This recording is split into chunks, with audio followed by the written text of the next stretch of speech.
Shalom, shalom, que Dieu te bénisse ce matin, frère. Que Dieu te bénisse, sœur. Je prie que la vie de Dieu puisse couler dans le cœur de quelqu'un ce matin. Que la joie de Christ soit ton partage ce matin. Frère, ce matin, je souhaiterais que nous parlons d'un thème qui, ma foi, est d'une importance capitale. Le thème de la circoncision, la meilleure option pour plaire à Dieu. Et donc, tout au long de ce moment, nous parlerons de la circoncision, ce qu'est la circoncision et quel type de circoncision le Seigneur veut pour nous. Je ne suis pas une experte en la matière pour vous faire un cours, pour vous donner un cours magistral concernant la circoncision dans tout son ensemble, mais de manière assez simple pour moi.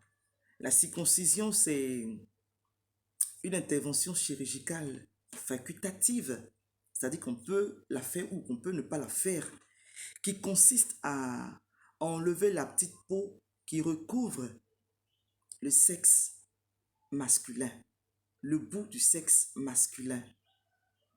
N'est-ce pas? C'est une forme d'intervention chirurgicale, mais c'est aussi un signe d'alliance entre Dieu et son peuple.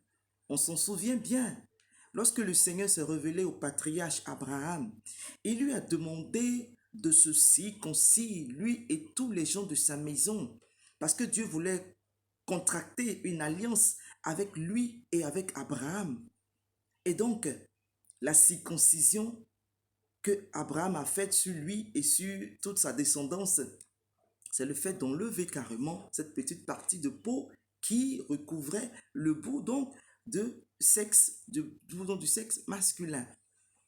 Mais ce qui nous importe ce matin et ce qui retient notre attention, ce dont nous voulons parler ce matin, c'est de pas cette forme de circoncision nous voulons parler du tout, non. Pas celle qui est faite de la chair, pas celle que nous voyons, qui est visible à l'œil nu. Celle-là même qui est cette forme de circoncision qui est douloureuse pour ceux qui sont passés par là. Ils pourront nous en dire comment est-ce qu'ils ont senti lorsqu'on coupait réellement cette petite partie de peau-là. Mais c'est la circoncision du cœur dont il est question ce matin. Celle-là qui consiste à mourir au péché. Et cela est possible que par le Seigneur. Elle n'est pas physique. Elle est spirituelle. On ne le voit pas lorsque ton cœur est circoncis, mais on voit cela au travers de tes œuvres, des œuvres que tu poses. On le voit au travers de ta conduite. On le voit au travers de ta marche. Car autrefois, nous étions tous pécheurs. Mais désormais, par le sang de Jésus-Christ, nous sommes maintenant de nouvelles personnes. Car la Bible dit que celui qui est en Christ devient une nouvelle personne.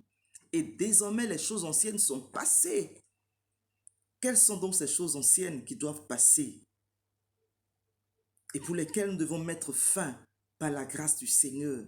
Le mensonge, la rancune, les meurtres, le vol, les calomnies, la colère.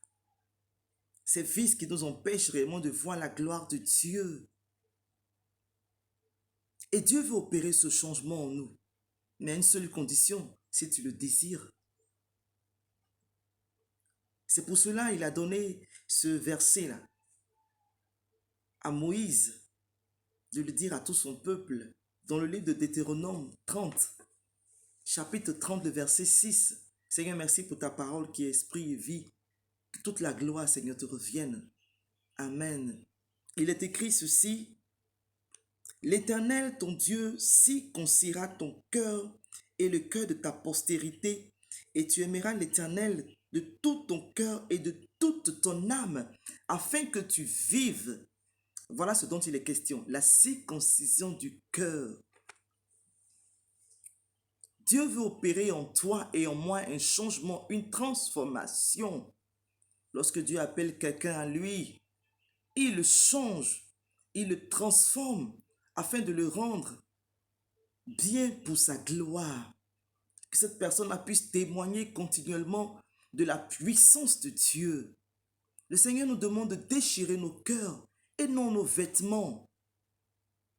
Parce que désormais, nous ne sommes plus les mêmes personnes qui étaient avant. Maintenant, nous sommes de nouvelles personnes. Dieu veut circoncire le cœur de chacun d'entre nous. Est-ce que nous le voulons? Mais cela n'est possible que lorsque tu viens à lui, tu t'abandonnes entièrement à lui. Lorsque tu as cette vie d'intimité réelle avec le Seigneur. Lorsque tu vis dans un cœur à cœur, dans une intimité parfaite avec le Seigneur, au travers de sa parole. Lorsque tu le cherches dans le jeûne, dans les supplications, le Seigneur peut opérer en toi ce changement-là. Et il veut le faire.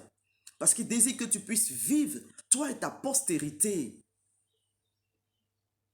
Il nous dit que ceux qui ont le cœur pur le verront. Si tu as le cœur pur lorsque en toi il n'y a plus ces mauvaises actions-là. Tu as le cœur pur lorsque dans ton cœur tout va bien.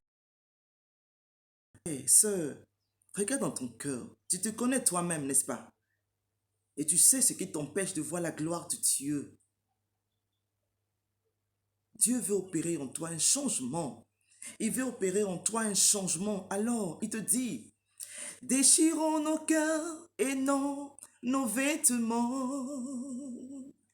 Revenons à Christ de tout notre cœur. Seul Christ peut opérer en toi ce changement. Accepte-le et tu verras ce qu'il est capable de faire pour toi. Oh frère, que Dieu te bénisse, que Dieu te soutienne. Il veut que tu puisses passer sur la table d'opération afin qu'il puisse opérer en toi ce changement-là. Viens à lui. Ne remets pas à demain ce que tu peux faire aujourd'hui, frère. Viens à lui si ton péché te pèse. Viens à lui si tu es fatigué par la rancune, par le mensonge, par la vie de duplicité, par cette vie double que tu mènes et qui ne confesse pas le nom de Dieu. Car c'est par tes œuvres que nous saurons qui réellement tu es. Change de mentalité, frère. Reviens à l'Éternel, ton Dieu. Et il va circoncire ton cœur. Et tu vivras, tu vivras, tu vivras, tu vivras. Et tu pourras jouir pleinement de son amour, de sa paix, de sa joie et de toutes ces grâces qu'il promet pour toi. Je suis là encore ce matin pour te rappeler ces choses que tu sais déjà. Que Dieu te bénisse, frère. Que Dieu te soutienne. Que Dieu te fortifie. Que Dieu vienne opérer en toi le changement par son Saint-Esprit. Que Dieu te bénisse. Que la main de Dieu soit sur toi en ce matin et tous les jours de ta vie. Qui te donne réellement de venir à lui, corps, âme et esprit. Et que sa gloire soit réelle dans ta vie. Que Dieu te bénisse. Shalom, shalom, shalom.